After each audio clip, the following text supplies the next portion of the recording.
Ok, vamos a revisar. Acá tenemos lista ya entonces la diapositiva. Estamos compartiendo la diapositiva. Comencemos. Primero que todo, bienvenidos muchachos, bienvenidos chiquillos.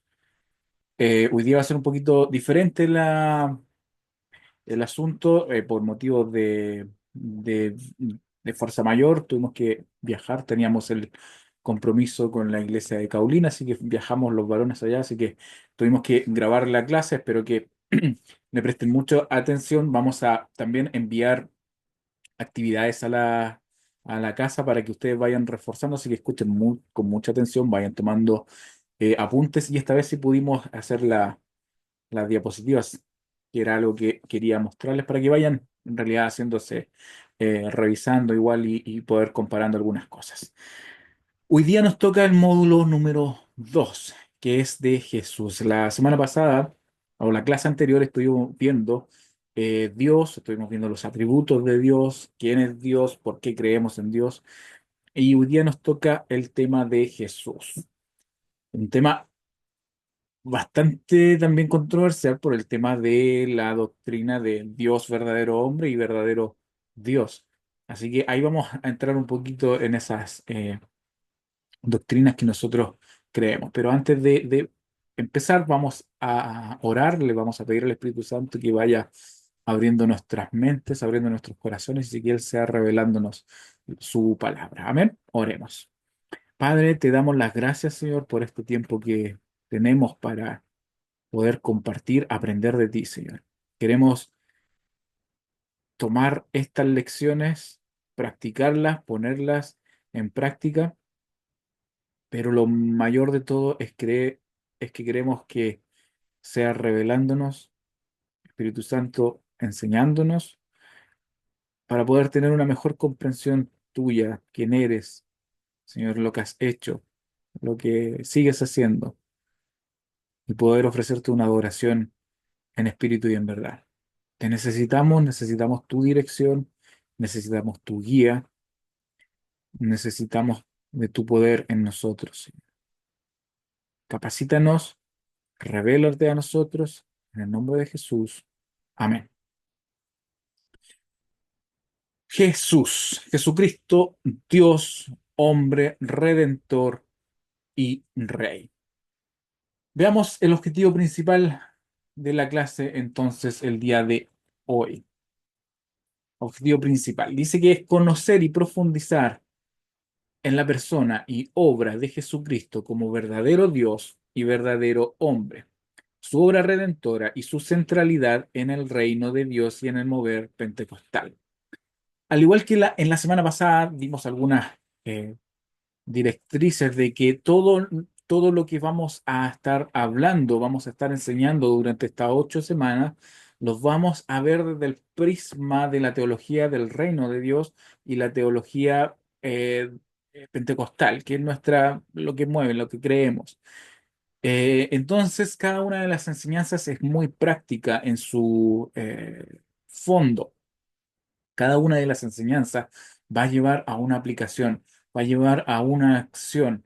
Cuando nosotros hablamos de el Espíritu Santo, cuando hablamos de Jesús, cuando hablamos de la Biblia, cuando hablamos de Dios, cada uno de esos temas tiene que llevarnos a mover, a hacernos mover. Así que por eso cada una de las enseñanzas, como les digo, van a ir con ese enfoque o vistas desde ese prisma, desde esa mirada. Veamos entonces, entremos en materia. Jesucristo, verdadero Dios y verdadero hombre. Esta es una de las quizás doctrinas que de repente causa un poco de controversia, porque primero que todo la lógica no nos calza, no nos cuadra y la lógica no nos entra. ¿Cómo puede ser 100% Dios y 100% hombre? No, la matemática no, esa ecuación no calza. Pero la Biblia dice eso y nosotros creemos lo que dice la Biblia y tomamos lo que dice la Biblia como fundamento de nuestra fe. Y la Biblia lo dice así, en Juan capítulo 1, vamos a ver primero la divinidad de Jesús, dice que Jesús es plenamente Dios. De hecho, en Juan 1:1 dice, en el principio era el verbo y el verbo era Dios. Ustedes leyeron en la primera clase, les pedimos que leyeran eh, Génesis, Génesis capítulo 1. Y todos me imagino que lo leyeron, estuvimos hablando acerca de eso. Y en el Génesis 1 vemos a Dios creando, el Dios como creador. Y acá Juan está diciendo que en el principio era el verbo se está refiriendo a Jesús, o el logos, como dice en el griego. En el principio era el verbo y el verbo era Dios. Jesús estaba ahí en la creación, entonces era Dios. Jesús es plenamente Dios. Colosenses 1, versículo 15 al 20, Pablo está hablando acerca de Jesucristo, que es la imagen del Dios invisible. Jesucristo es la imagen del Dios invisible, por quien fueron creadas todas las cosas. En Hebreos 1:3 dice el resplandor de su gloria y la imagen misma de su sustancia. Estamos viendo todo esto y estamos eh, viendo que Jesús es plenamente Dios. En la palabra de Dios no hay lugar para duda, no hay lugar para doble interpretación. La Biblia dice que en el principio estaba Dios, que Jesús y estaba y era Dios.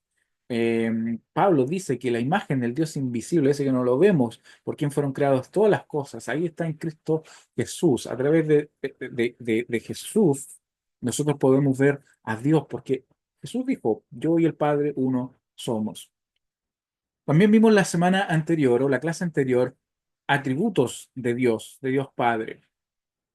Y habían atributos, no sé si lo recuerdan, que eran comunicables. Significaba o al ser comunicables, significaba que nosotros como criaturas hechas a imagen y semejanza de Dios, teníamos o compartíamos estos atributos, no en plenitud, pero sí en gran parte,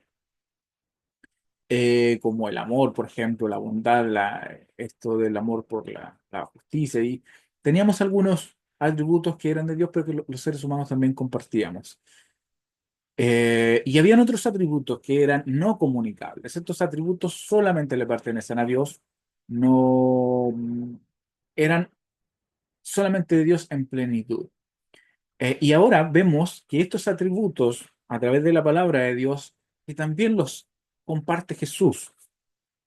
Por ejemplo, el atributo de la eternidad. Veíamos que Dios era eterno y vimos los pasajes donde muestra que Dios es eterno. Pero acá vemos en Juan 8:58, donde dice, Jesús les dijo, de cierto les digo, antes que Abraham fuera, yo soy. No sé si recuerdan la frase yo soy, que lo vimos la clase anterior. Y esa frase yo soy habla de eternidad. Eso es en presente y está siempre presente. No está delimitado por el tiempo. Eso es eternidad. Jesús es eterno porque es Dios.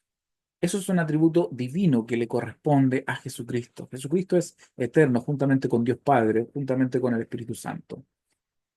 Otro atributo divino presente en Jesús es la omnipotencia. Dice que en Mateo 28:18 que Jesús se acercó y les dijo, toda autoridad me ha sido dada en el cielo y en la tierra. Está hablando de poder, está hablando de que Jesús es omnipotente, de potencia, tiene todo el poder, toda la autoridad. Habla también en Juan 2:25 de la omnisciencia, que Jesús no tenía necesidad de que nadie le dijera nada acerca del hombre, pues él sabía lo que en el hombre había.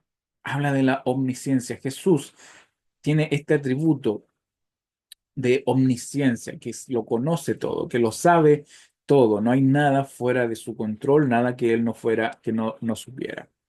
Y también es digno de adoración. Vimos la semana pasada que solamente Dios es digno de adoración. No hay otra persona, no hay ni otro Dios con minúscula que pueda recibir adoración. Así que si Jesús recibe adoración es porque es Dios. Lo vemos en Apocalipsis cuando los ancianos se quitan las coronas y adoran. En Mateo también 14:33 dice, entonces los que estaban en la barca se acercaron y lo adoraron diciendo, verdaderamente tú eres el Hijo de Dios. Hay atributos entonces divinos que le pertenecen y están presentes en Jesús. De esta manera nosotros podemos decir que Jesús es Dios. Vamos a ver la humanidad de Jesús. Dijimos 100% Dios, 100% hombre. Hay también atributos, o perdón, hay también características de la humanidad de Jesús. En Gálatas 4:4 y también lo vemos en los evangelios, nos hablan de que es nacido de una mujer. No sé ustedes, pero yo no conozco ningún ser humano que no haya nacido de una mujer. Cualquier ser humano es nacido de una mujer. Es cualidad principal de un ser humano, de la raza humana, que hayamos nacido de una mujer. Tuvo hambre, dice Mateo. Jesús tuvo necesidades propias de los seres humanos. Tuvo hambre, tuvo sed, sintió cansancio, sintió tristeza. Fue tentado al igual que nosotros. Ojo, nunca pecó. Eso guardémoslo bien en nuestra mente. Nunca hubo pecado en Jesús. Si no hubiera si hubiera pecado, por ejemplo, no hubiera servido el sacrificio. Y Jesús, su sacrificio, surgió efecto porque no pecó, porque era Dios. Filipenses 2:6 al 8 dice que se despojó, tomó forma de siervo, se humilló. Hay humanidad, Dios se hizo hombre. Más adelante vamos a ver cómo es esa obra redentora de Jesús y cuáles son los pasos o cuáles fueron las etapas para hacerse hombre. Así que vamos a ver un poquito más adelante acerca de eso, pero se humilló, se hizo, o tomó forma de siervo Jesucristo. En 1 Timoteo 2:5 dice que es el mediador entre Dios y los hombres, Jesucristo hombre. Aquí notemos algo, solamente un Dios hecho hombre podía mediar eficazmente entre lo divino y lo humano, experimentando el dolor, el sufrimiento, las cosas humanas y la tentación, pero sin nunca haber pecado. Solamente alguien, un Dios hecho hombre, podía haber mediado eficazmente entre Dios y los humanos. Así que Jesucristo fue Dios, 100% Dios, 100% hombre. Veamos la obra redentora de Jesucristo. La primera etapa, como les dije, hay cuatro etapas. La primera etapa tiene que ver con la encarnación. El verbo se hizo carne. Jesús se hizo carne, el Logo se hizo carne y la palabra se hizo carne, dice Juan 1:14, y habitó entre nosotros y vimos su gloria, la gloria que corresponde al unigénito del Padre, llena de gracia y de verdad.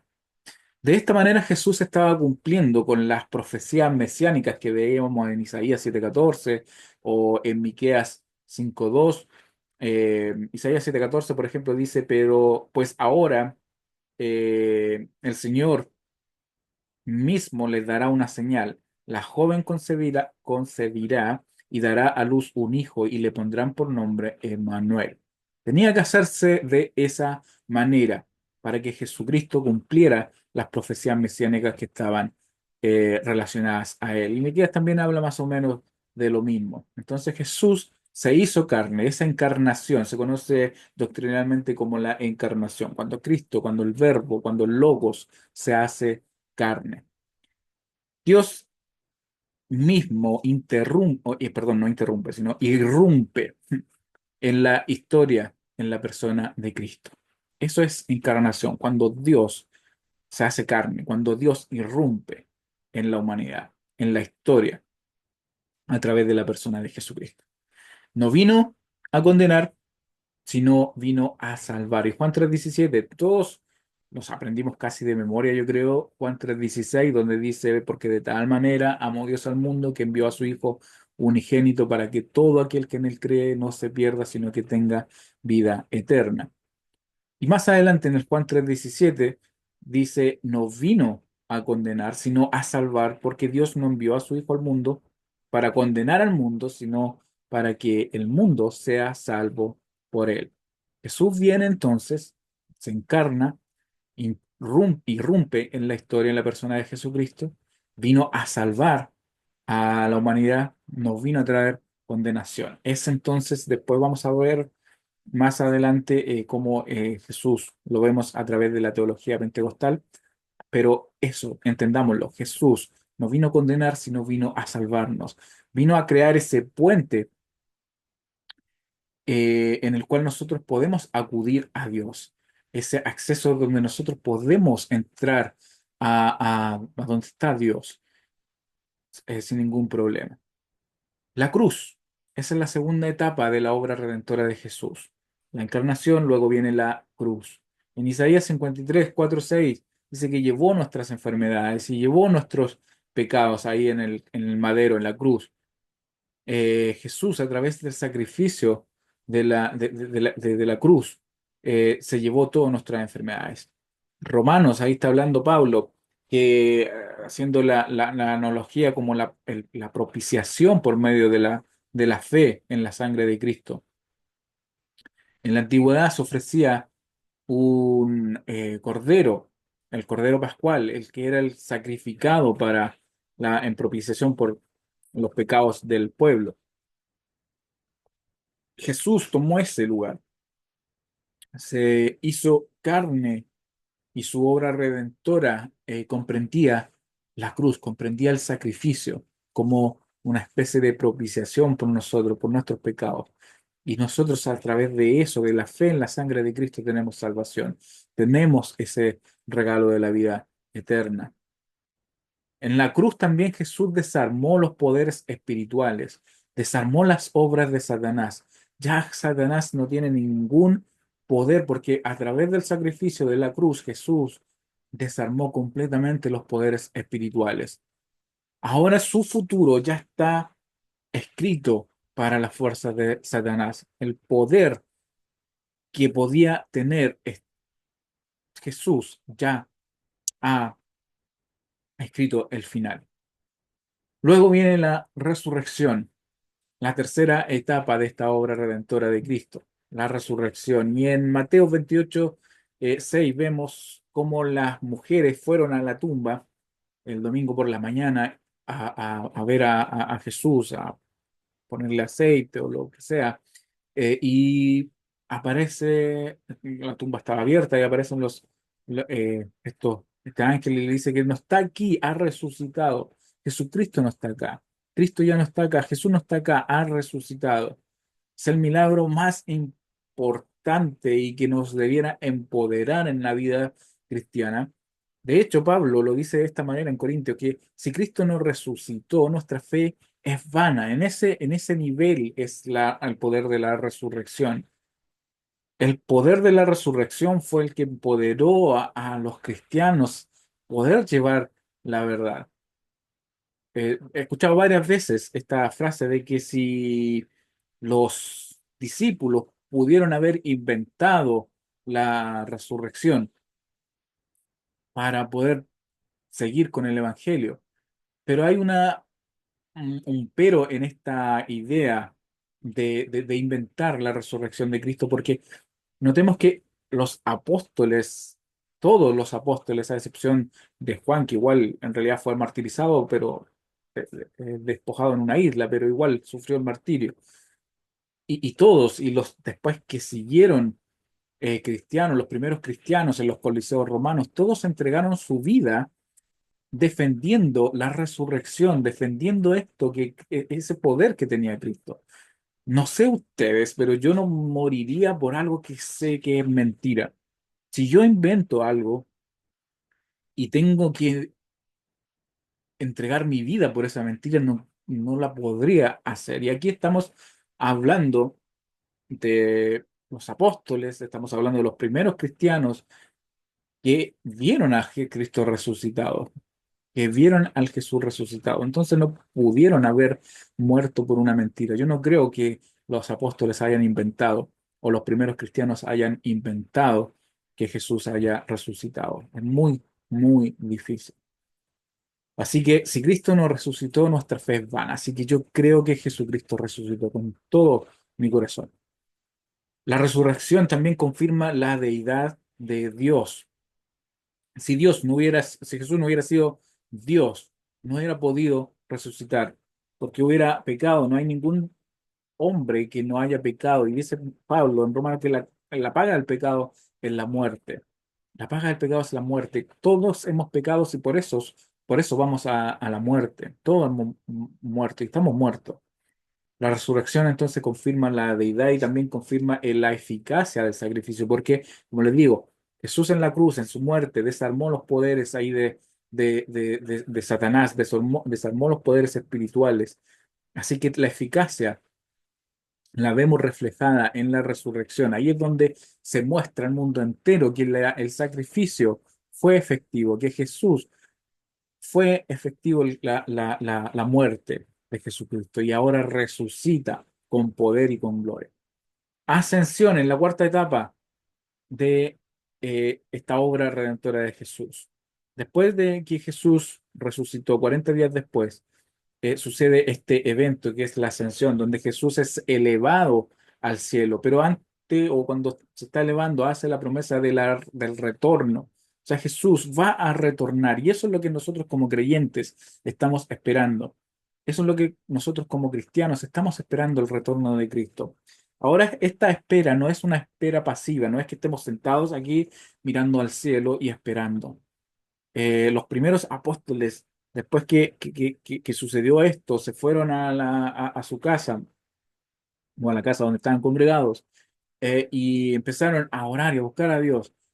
Y en medio de esa oración, 10 días después de la ascensión de Cristo, viene el poder del Espíritu Santo en el Pentecostés y fueron llenos del Espíritu Santo y salieron a predicar, ya no los paró absolutamente nadie. Salieron a todos los lugares a predicar y hoy día nosotros disfrutamos del conocimiento de Cristo a través de ese poder que tuvieron esos apóstoles, esos primeros cristianos, los padres de la iglesia. Así que esperamos esa promesa, pero no sentados, como les digo. Ahí tenemos que movernos, tiene que haber acción, tiene que haber un poco de movimiento. Estamos esperando a Cristo, pero mientras tanto avanzamos en la misión que Cristo nos ha dado. Avanzamos en evangelizar la máxima cantidad de personas que podamos. Por eso es importante que ustedes, chicos, a donde estén, prediquen el Evangelio. Si les da vergüenza, si tienen miedo, es porque les falta el Espíritu Santo y pídanselo. Más adelantito vamos a ver acerca de eso. Pídanle a Jesucristo que los bautice en el Espíritu Santo. El poder, el poder que tuvieron los discípulos para salir y predicar y ya no estar más escondidos ni temerosos fue porque el Espíritu Santo vino sobre ellos y los llenó y los empoderó y les dio poder para poder evangelizar, para hablar, para sanar, para hacer milagros, para ver señales milagrosas alrededor de ellos. Así que si que de repente tienen miedo o les da vergüenza, díganle, Señor Jesucristo, bautízame con tu Espíritu Santo. Te necesito. Hay hace tiempo atrás escribí acerca algo del bautismo en el Espíritu Santo. Si alguien quiere, por favor, me lo pide y les puedo enviar cómo poder recibir el bautismo en el Espíritu Santo, las señales del bautismo en el Espíritu Santo y así algunas cosas también extras que escribí ahí. Así que me lo pueden pedir, no hay ningún problema en eso. Me escriben y se los envío. Jesús entonces ascendió al cielo y está sentado a la diestra del Padre. Si se preguntan dónde está Jesús hoy en día, Jesús está sentado a la diestra del Padre. Y Pablo dice que intercede por nosotros. En Romanos 8:34, Jesucristo mismo está intercediendo por cada uno de nosotros. Jesús está sentado a la diestra del Padre e intercede por nosotros. ¿Cuál es nuestra aplicación pentecostal para todo esto? En primer lugar, la cruz no es una derrota, no es símbolo de muerte, no es símbolo de derrota, de sentirse fracasado porque Jesús fue crucificado. Es todo lo contrario, es victoria. Ahí Jesús confirma su deidad, confirma que la eficacia del sacrificio. En la cruz Jesús desarma los poderes espirituales de Satanás. La resurrección tampoco no es el final, es el inicio de una nueva creación. A través de la cruz, ese milagro poderoso de la resurrección, perdón, era resurrección, ese milagro poderoso de la resurrección, nosotros tenemos acceso a esa vida nueva que Jesús nos ofrece, que Dios nos ofrece. A través de la resurrección, Jesucristo es el puente donde nosotros podemos cruzar libremente hacia Dios y tener este acceso directo. Ya no hay condenación sobre nosotros, ya no hay muerte sobre nosotros porque Jesucristo venció a la muerte. En este tiempo, hoy en día, En la iglesia, Cristo vive y Cristo reina y actúa por el poder del Espíritu Santo, mediante la obra del Espíritu Santo. ¿Cómo vemos a Cristo hoy en día en nuestra iglesia? ¿Cómo vemos a Cristo hoy en día en nuestra vida? ¿Cómo vemos a Cristo reinando a nuestro alrededor? Es a través de la obra del Espíritu Santo que vive, reina y actúa. Vamos entonces al reino de Dios. Como les dije, todo lo vamos a englobar en esto. Vamos a mirar todas las enseñanzas desde el prisma, desde el lente del reino de Dios, desde el lente de la teología pentecostal. Así que, ¿cómo vemos ahora las enseñanzas de Jesús? Jesús, la principal enseñanza, el principal mensaje, y esto lo dicen la mayoría y el 100%, 99,9% de los eruditos y estudiosos, dice que el mensaje central de Jesucristo es el reino de Dios. Y lo vemos ahí en los evangelios, lo vemos ahí en la literatura cristiana. El mensaje principal de Jesucristo es el mensaje del reino de Dios. Y Mateo 4:17 dice, arrepentido porque el reino de los cielos se ha acercado. Así que Jesús predicó el reino, no solamente la salvación individual, no solamente la salvación individual, sino el reino. ¿A qué me refiero con salvación individual? Me refiero a la experiencia personal del perdón de los pecados, la reconciliación con Dios y la vida eterna. Esto, por supuesto, que es real y es esencial. A través de eso nosotros tenemos acceso a Dios a través de la salvación individual. Pero es solo una parte del mensaje de Jesús. El reino de Dios abarca toda la transformación o la transformación completa de las personas. Y no solamente de las personas en forma individual, sino también de las comunidades, de los sistemas sociales, de la justicia, de la sanidad, de la liberación, la restauración de la creación y todo lo que implica que Dios reine por sobre todo. Cuando Dios dejamos a Cristo reinar, cuando dejamos a Dios reinar, empieza a transformar, primero como personas, después empieza a transformar los sistemas sociales, la justicia, empieza a haber sanidad, empezamos a ver sanidad a nuestro alrededor, liberación, restauración y todo lo que implica que Dios reine. Así que el reino de Dios no es solo futuro, ya lo hemos dicho anteriormente y lo voy a seguir repitiendo. El reino de Dios no es algo futuro, no es el cielo, no es ni siquiera es la iglesia. El reino de Dios no es algo futuro que vamos a experimentar en un tiempo más, después cuando Cristo venga, sino es algo presente, es una realidad de ahora ya. Jesús lo inauguró y nosotros ahora estamos viviendo en ese periodo. Existe, estamos, en realidad estamos entre dos periodos.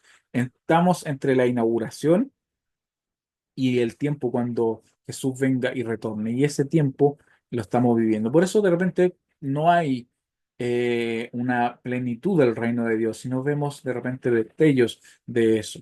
Pero donde Cristo reina, donde dejamos a Cristo reinar, que es en nuestras vidas, en nuestros corazones, vamos a ver a Dios reinar con todo su poder. El reino de Dios y la vida, en la vida y enseñanza de Jesús, también lo vemos a través de los milagros y señales. Cada milagro muestra una irrupción del reino de Dios.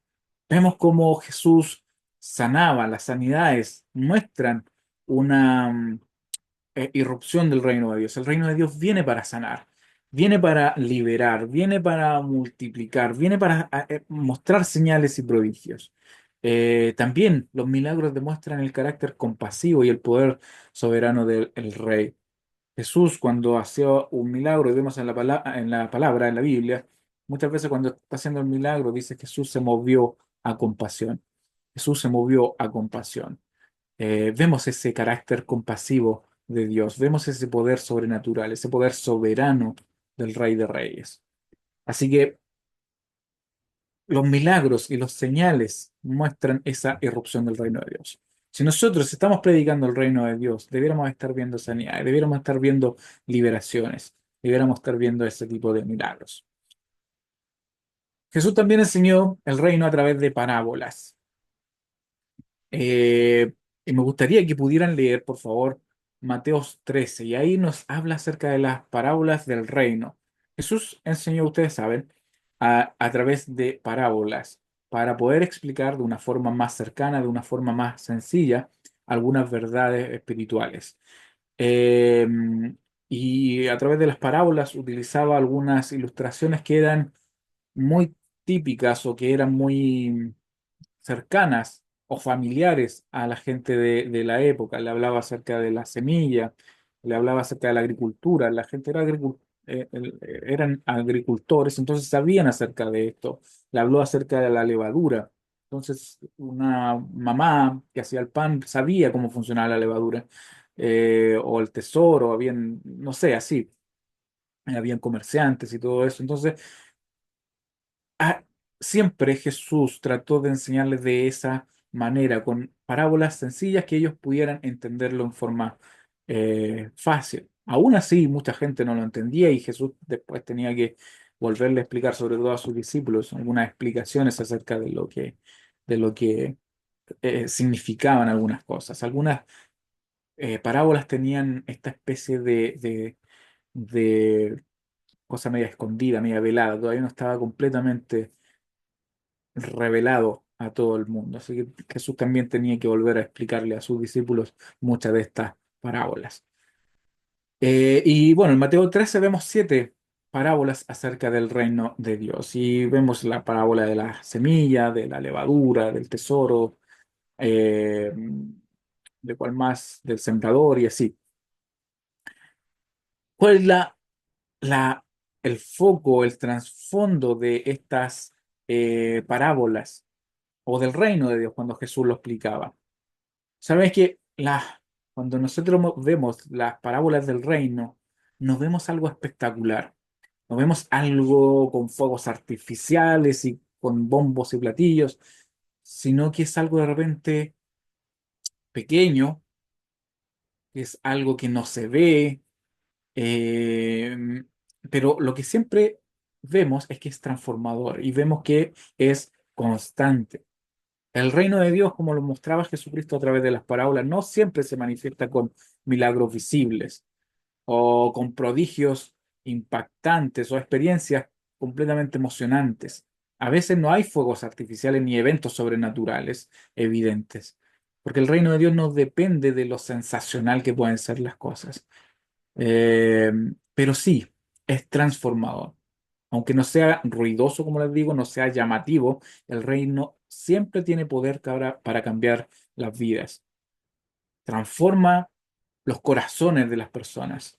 Cuando alguien le dice Jesús, ven, ven y reina en mi vida, el reino de Dios, Dios, el Espíritu Santo, empieza a transformar el corazón, empieza a cambiar las conductas de las personas. Y por eso podemos ver a alguien que, no sé, que era peleador con todo el mundo, y de repente se empieza a ver que ya no es peleador, o alguien que es alcohólico, vámonos a algún extremo, que es alcohólico y decide rendir su vida para que Cristo venga a reinar en su corazón, en su vida, empiezan a cambiar las conductas, empieza a transformar las familias, su alrededor, empiezan a cambiar sus relaciones, las comunidades inclusive, las estructuras sociales, lo que comienza en lo invisible muchas veces, y por eso les digo que no es siempre espectacular el reino de Dios, pero siempre es transformador, siempre es constante.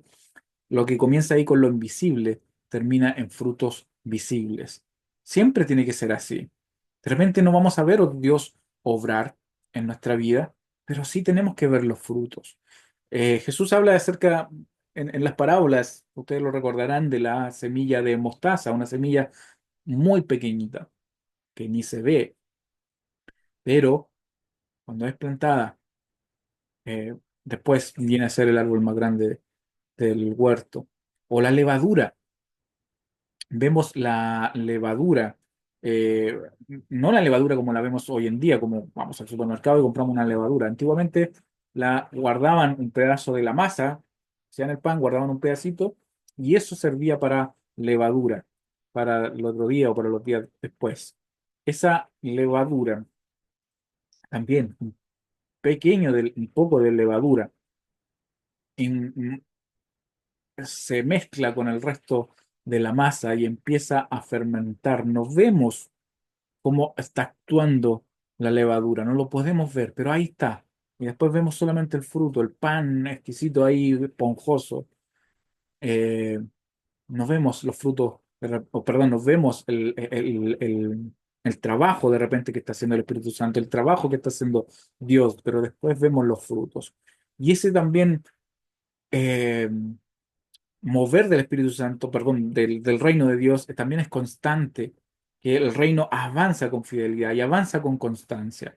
Muchas veces, como esa semilla silenciosa que crece, como plantemos una semilla y vamos a ver que no la vamos a ver fulminar en un 2x3. Hay un proceso constante, van saliendo los brotes y va creciendo de a poco. Dios va a obrar en los procesos, Dios va a obrar en lo cotidiano, en lo diario, en lo de repente que parece pequeño o desapercibido, pero su reino no se detiene, avanza, avanza constantemente, es transformador. Solamente el reino de Dios nos pide tres cosas para que Dios venga y reine en nuestras vidas. Y eso es mi llamado, muchachos, que ustedes tengan eso, de que el Espíritu Santo, que el reino de Dios venga y reine en sus corazones, en sus vidas. Exige tres respuestas. Primero, rendición, quitarnos nuestras coronas, darnos, salirnos de nuestro eh, trono, de nuestro mini reino y cederlo a Dios, que Él tome el control. Dios reina en mi vida. Exige fe, creer en que Dios va a obrar, que Dios está trabajando. Como le digo, a veces no lo vemos, pero Dios está obrando. Y también obediencia. Y obediencia significa obedecer a Dios, obedecer en lo que es sus mandamientos, en lo que Él nos manda y nos ordena, en dejar esas cosas que no nos hacen bien. De repente, aunque nos gusten, aunque nos satisfagan, dejarlo en obediencia a Dios, en rendición a Dios y a través de la fe. Y vamos a ver ese poder transformador y ese poder constante de Dios. No siempre espectacular, no siempre con rayos y centellas, no siempre con milagros y prodigios impactantes, pero sí con poder, siempre transformador, siempre constante. Así que Jesús introduce una nueva forma de vivir, que es a través de la justicia, la paz y el gozo. Y el reino de Dios tiene esas implicancias personales, como les digo, va a afectar a mi vida personal, social, en mi entorno más cercano y espiritual, por supuesto que sí. Y el reino de Dios también nos impulsa a una misión. Tenemos una misión como cristianos. Cada uno de nosotros somos llamados con una misión, con un propósito. Así que el reino de Dios impulsa esa misión, impulsa la compasión. Vamos a predicar el Evangelio a todos porque queremos alcanzar a las demás personas. No queremos que nadie se pierda, sino que puedan conocer a Jesucristo.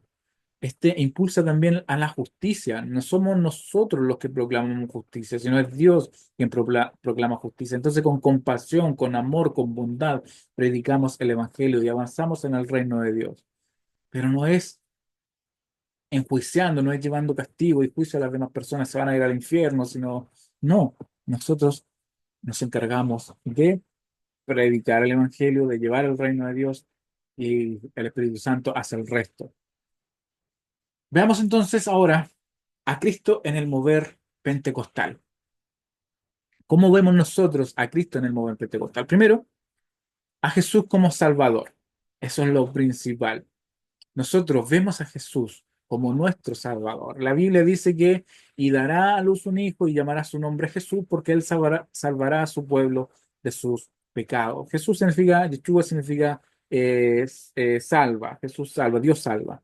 Entonces, Jesús lo vemos primero que todo como nuestro Salvador personal, eh, en el cual nosotros hemos sido redimidos y hemos sido perdonados a través del sacrificio de Jesús en la cruz. En ningún otro hay salvación, dice Lucas en Hechos, porque no hay otro nombre bajo el cielo dado a los hombres en que podamos ser salvos.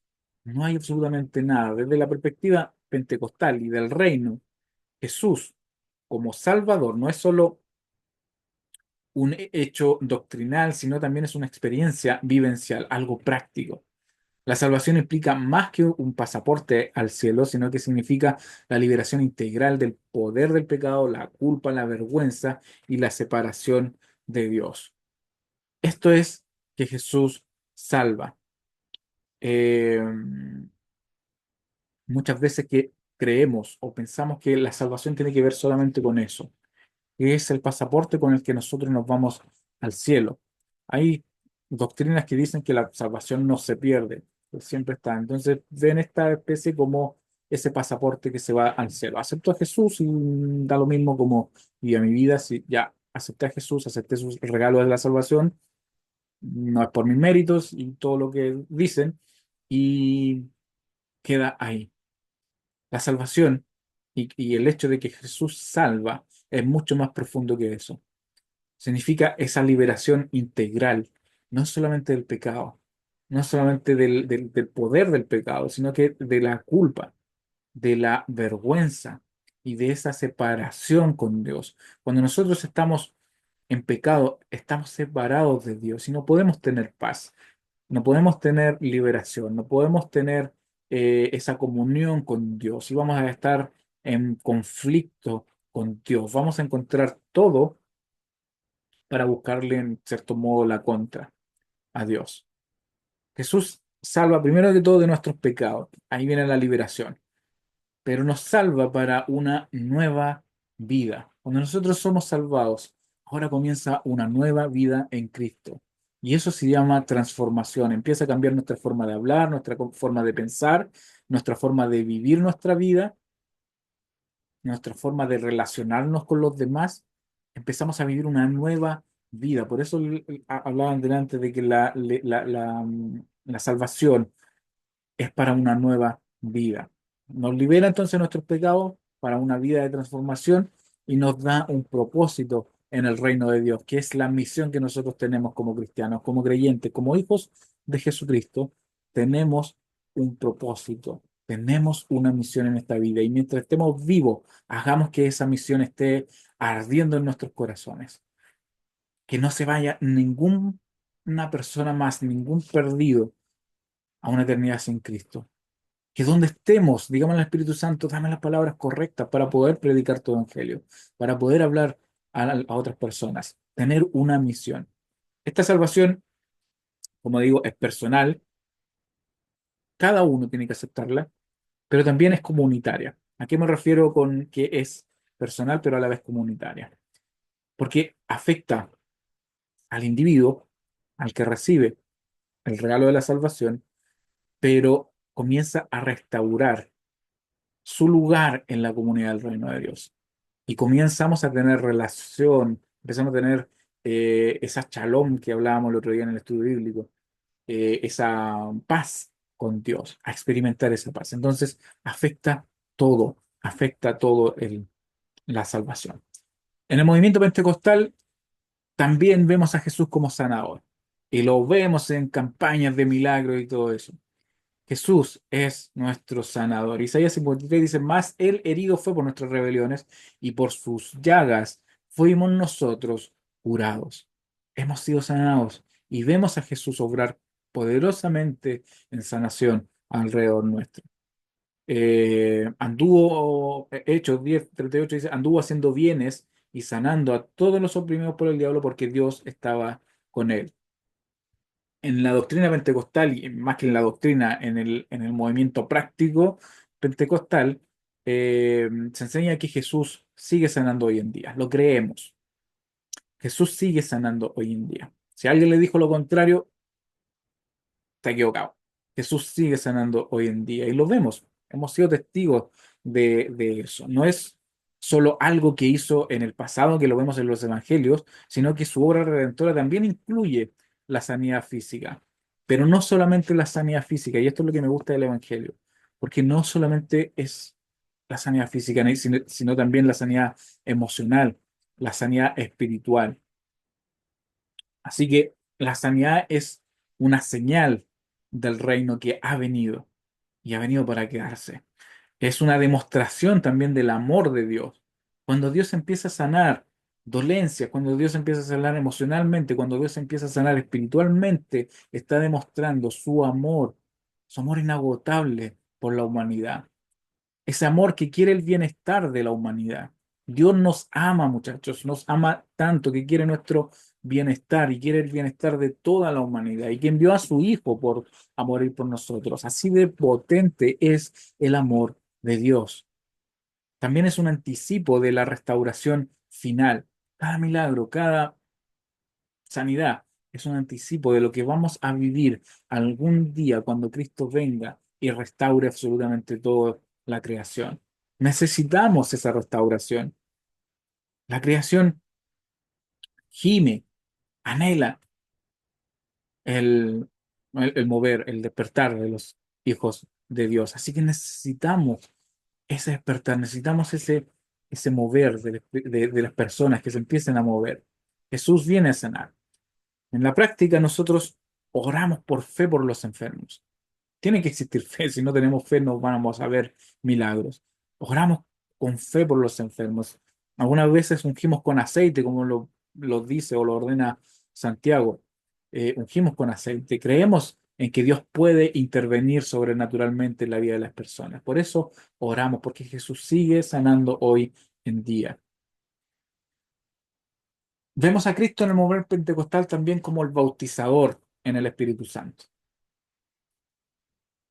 La base bíblica la encontramos en Lucas 3:16. Dice, Él los bautizará o Él os bautizará en Espíritu Santo y fuego. El bautismo en el Espíritu Santo es un regalo de Dios, de Cristo. Jesús nos regala el bautismo en el Espíritu Santo para empoderarnos a sacarnos el miedo, salir y ver las obras del reino. Nos capacita a través del bautismo en el Espíritu Santo para poder nosotros cumplir la misión que Él nos ha dado en esta vida. Nos bautizará en el Hechos 2, del 1 al 4. Dice que se derrama el Espíritu Santo en Pentecostés, y lo vemos ahí con un viento recio, como dice, con señales visibles. Vemos ahí a las personas que estaban reunidas y cómo el Espíritu Santo empieza a obrar, pero milagrosamente. Desde ese momento, los apóstoles y los primeros cristianos salieron por todo primero ahí por su lugar más cercano a predicar el evangelio con poder. Esas personas que estaban muertas del miedo ahí encerradas porque los iban a matar o lo que sea, ahora salen con un poder sobrenatural a predicar el evangelio sin ningún miedo. Muchos de ellos enfrentan la muerte. Muchos de ellos se enfrentan a la muerte, son perseguidos y aún así no pierden ese coraje por predicar el Evangelio, por ir y anunciar las buenas nuevas. Eso es lo que viene a través del bautismo en el Espíritu Santo, ese empoderamiento de los creyentes. Y Jesús lo vemos como ese bautizador en el Espíritu Santo, que equipa, como les digo, a sus discípulos con ese poder sobrenatural para vivir la vida cristiana, para poder testificar del reino. Eh, Ahora este bautismo no es lo mismo que la conversión, es un proceso aparte. Y algunas veces viene en el mismo momento, otras veces no viene en el mismo momento, pero son dos cosas, dos experiencias completamente diferentes. El bautismo, como le digo, no es lo mismo que la conversión. Eh, y el bautismo nos empodera para un testimonio valiente, como le dije anteriormente, los discípulos salieron, pero empoderadísimos a operar con los dones espirituales. El Espíritu Santo tiene dones para nosotros podernos mover y poder cumplir con la misión.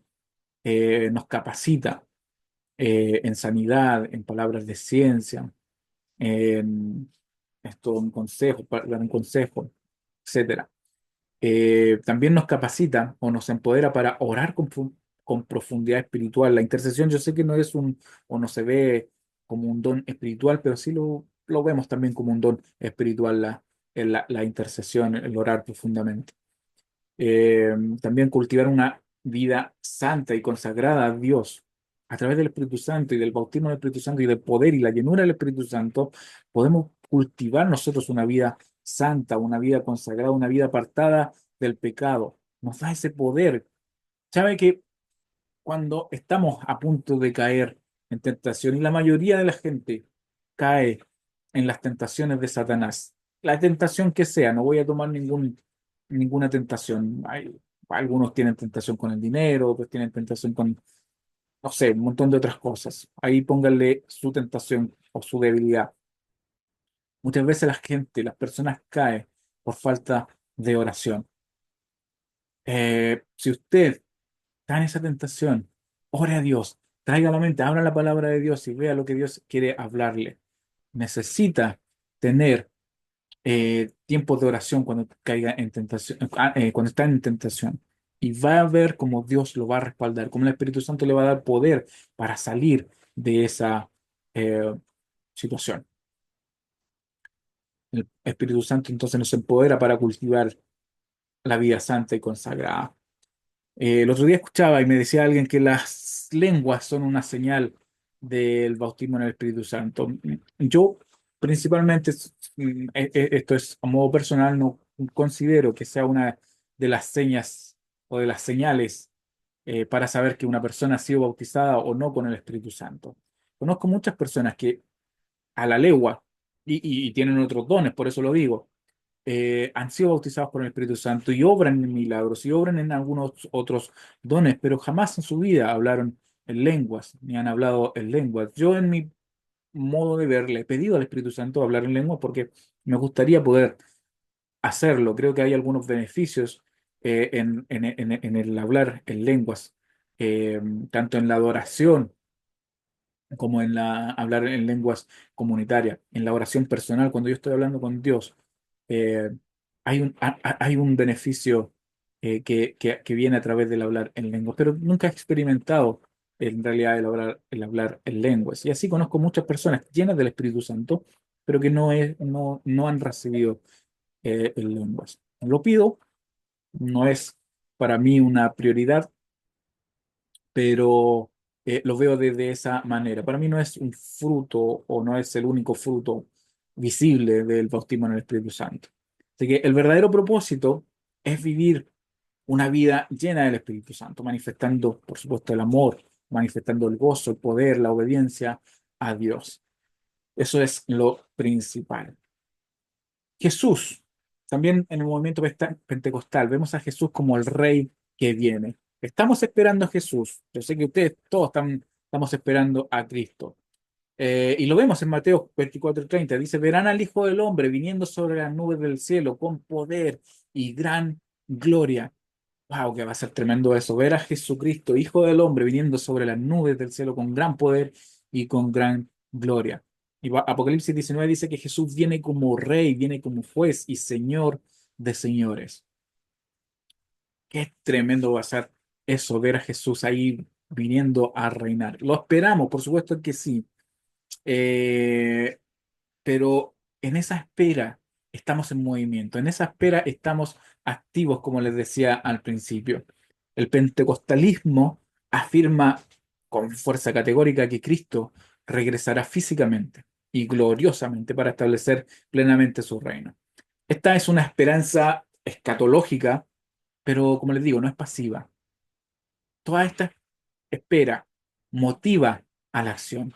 ¿Y por qué no nos motiva a la acción? Porque si Jesús va a venir, primero que todo va a reinar con justicia, va a consumar su reino y vamos a ver estas obras que vimos, este poder milagroso de Dios en forma directa, ya no esta transformación de la creación. ¿Se imaginan ustedes volver a ver esta eh, restauración de las relaciones, todo esto que cayó? Que fue caído, que en la caída por el pecado, ahora completamente restaurado, va a ser maravilloso ver todo eso. Y a consumar, por supuesto, el reino, a recompensar también a los suyos y a juzgar al mal. Esta teología del reino que me gustaría mucho poder explayarme algún día y poder preparar algún curso acerca de la teología del reino, porque es maravillosa. Eh, Vivimos en este reino. pero vivimos lo que la teología del reino se conoce el ya, pero todavía no. El ya, estamos en el reino, pero todavía no. El reino ha comenzado con la primera venida de Cristo, pero será completamente manifestada con su regreso. Ahí va a estar en toda su plenitud, en toda su potencia. Jesús, haciendo un resumen de todo esto, no es solamente historia, es la experiencia viva hoy en día. Debemos experimentar a Jesucristo.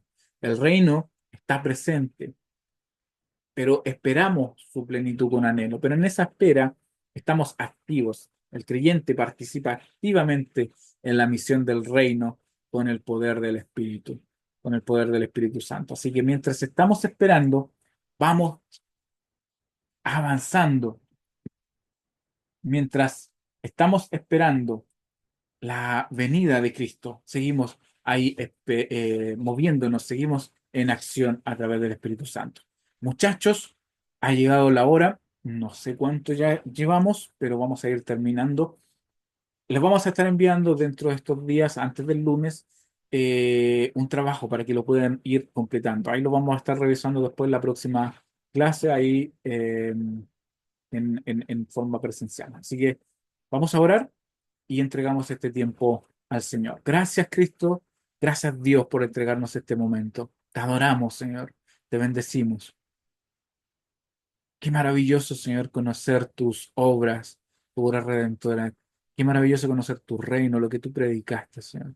Ayúdanos a entender en plenitud y contemplar las maravillas, Señor, contemplar lo que tú has hecho para nosotros. Te glorificamos y te honramos, Señor. Te glorificamos y te honramos y te adoramos con todo nuestro corazón. Necesitamos conocerte más. Espíritu Santo, revélanos a Cristo. Durante esta semana, danos la oportunidad de hablarle a alguien más que en esta espera de tu venida, que en esta espera podamos comenzar a predicar tu evangelio y que podamos ver vidas transformadas, Señor, y que podamos ver vidas transformadas por el poder de tu gloria, por el poder del Espíritu Santo. Te necesitamos, Cristo. Te necesitamos, Espíritu Santo. En el nombre de Jesús. Amén. Muchachos, ha sido un grato momento, así que nos vemos, bueno, nos vemos mañana en el servicio y la próxima semana es presencial, así que nos vemos ahí a las 4 de la tarde el día sábado. Una buena semana, bendiciones.